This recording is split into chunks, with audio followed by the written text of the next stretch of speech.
Hey, what's up guys? Welcome back to my channel. Look how long these freaking nails are. They have lasted for over 3 weeks, but now it's time to get rid of them.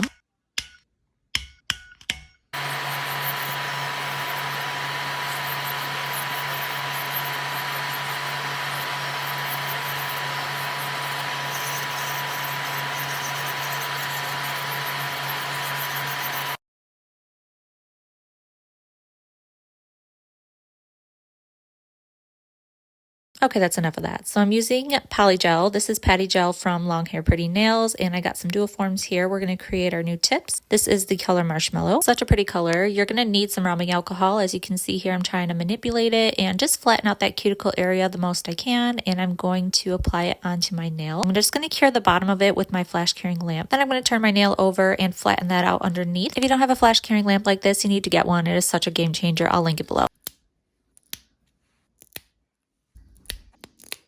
After that's all applied, I am going to go through and shape them up, taking my hand file here, and I'm going to get a general shape, and then I'm going to take my e-file with my sanding band and go around the cuticle area to really get it nice and flat for our next step.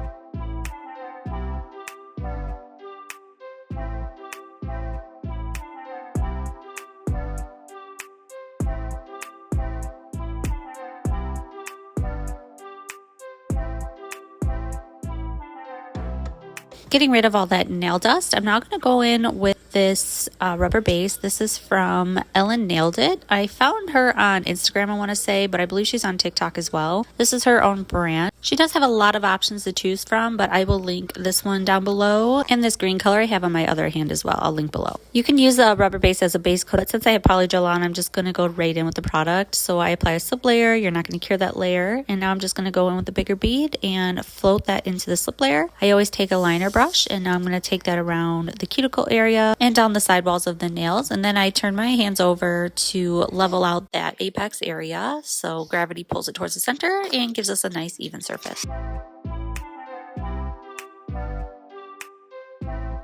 Once I'm happy with that, I'm going to do a full cure for 60 seconds, and then I'm going to go in and do the rest of my nails.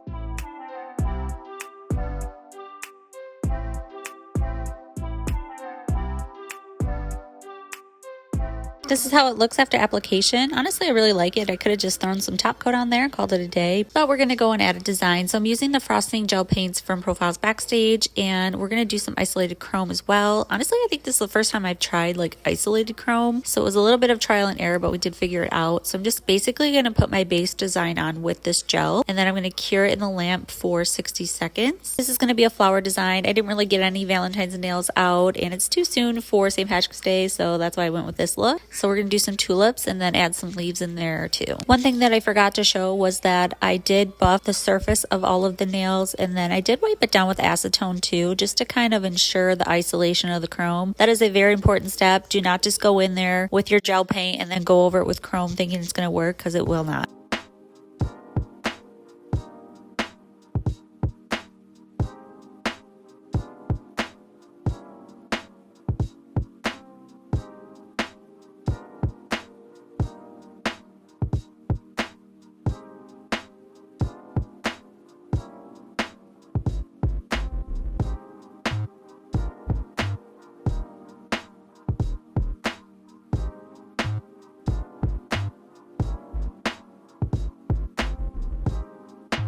The next step is to go in with your chrome. So I'm taking an eyeshadow applicator here, and I'm just going to go over all of the black gel paint.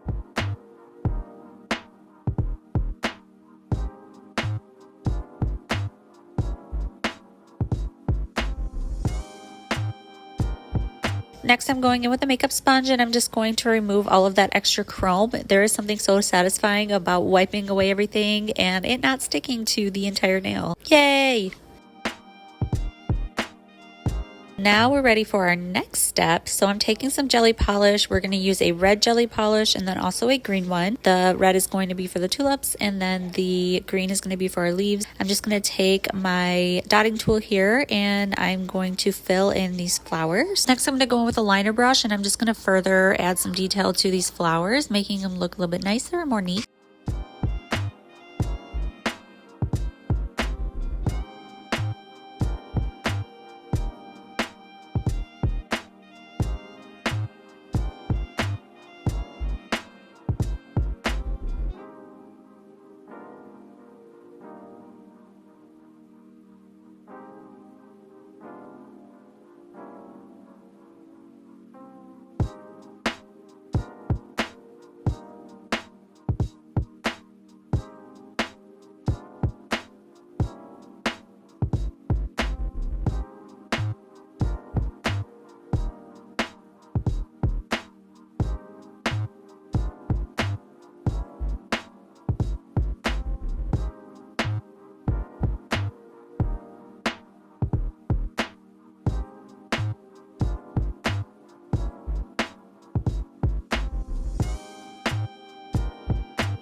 Once I'm happy with that, I add a glossy top coat, and this is how they turned out. I think they turned out really cute. I originally started off with this green color, and then my daughter said she didn't like the green, so then I went in with pink, and now I'm not sure which one I like better. I guess it's fitting to have green and pink between Valentine's Day and St. Patrick's Day. Anyway, let me know in the comments down below which side you like better, the pink side or the green side. If you're not subscribed to my channel, please subscribe, and I will catch you guys in my next video. Bye!